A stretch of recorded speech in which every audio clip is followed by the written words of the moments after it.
Hello guys, in this video I am going to show you how to use the Vinted application, but first I just want to mention, don't forget to subscribe to my channel, because at 10,000 subscribers I am going to show you my whole YouTube revenue statistics and growth strategy, as well as how to make money online.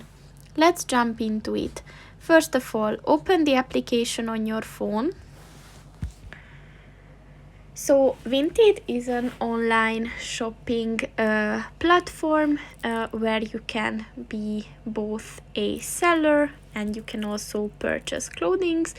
So the basic idea behind this application is that you can search for either second-hand or brand new clothing that are uploaded by other members of the application.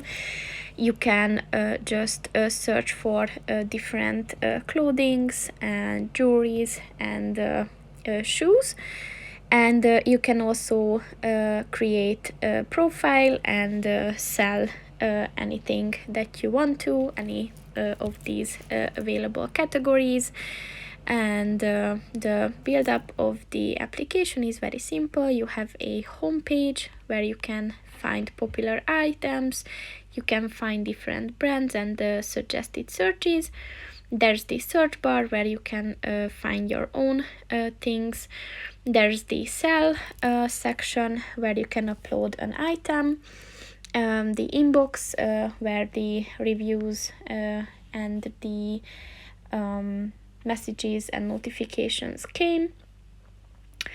And then the profile, of course, where your own personal informations are available. So yes, overall it's a very useful product if you want to purchase clothing, shoes and many other things for relatively cheaper than if you would shop them at the store. So that's pretty much it for this video, guys. See you in the next one. Goodbye.